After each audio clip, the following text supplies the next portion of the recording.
oh, you remember I was telling you about going down to the races with my friend? Well, of course, I was going to tell you more, only the wife came in, and of course that settled all arguments, you see, because she don't know now that I went down there. It was very funny. After I had that feeling in the chest, that awful feeling about eating the pie, the pork pie, Jones said to me, he says, why not have a little drop of something short? So I said, all right. So we ordered 2 drops of something short. I don't know what it was, but it was very short, whatever there was of it. I think it was something to clean the brass with or something of that. So we had it, and I said, no, I'll pay, Jones. So I put a £0.50 down.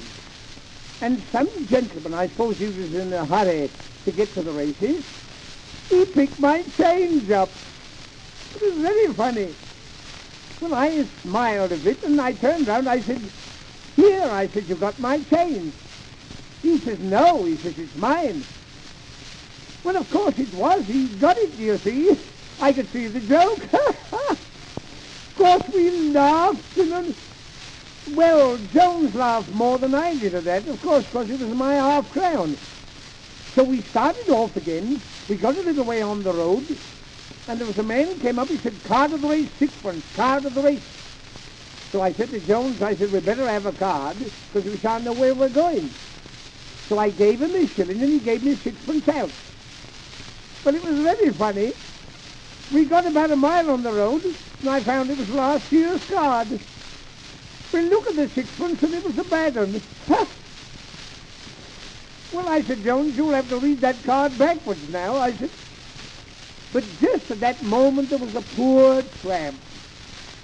Oh, he looked awful. I never saw a tramp with so much tramp on him in all my life. All his poor feet, his no boots on his back, and I said, Jones, pull up, I can't bear this. And I gave him the bad 6. You know, it touches me. So Jones says, here we are, we're on the course. And there we was. I turned round, oh, it was lovely. There was ladies and gentlemen walking about and shaking hands and feeling in each other's pockets. And so Jones said to me, now he said, you stand by that coconut barrel, and I'll take this trap and put it up somewhere.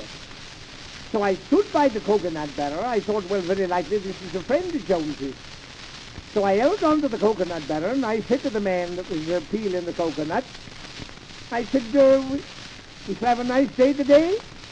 He said, yes, I think we shall, according to the look of you. So I didn't know whether to laugh at that or let it alone. So he began to move. So I stuck out of the barrel because I thought, now it's no good me losing the barrel because Jones won't know where I am. So we walked, I suppose, we walked about 4 miles. And I said, are you coming back again to the coconut man?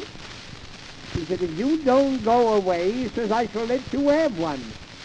So I said, it's very kind of you, but I never eat coconut. Well, it was very strange. Somehow or another, his elbow caught me at the back of the ear. Of course, I apologized. I was sorry. And just then, at that moment, there was a gentleman came up. He says, hello, boy. He says, you're one of us, ain't you? So then I understood why we wore those big white coats. I said, yes. I said, I'm one of you. I said, and so is Jones. He says, what are you doing? I said, I'm waiting for Jones. He said, now you put a sovereign with me. He says, and we'll have it on the next horse. It's great. So I said, all right. So I gave him a sovereign. And he came back. He said, our horse has gone up. He said, there it is. So I got on a stool, a man put before me, to see where the horse was. And he said, 5 shillings. I said, what for? For the stool. I said, I don't want to buy it. He said, you've got to have it.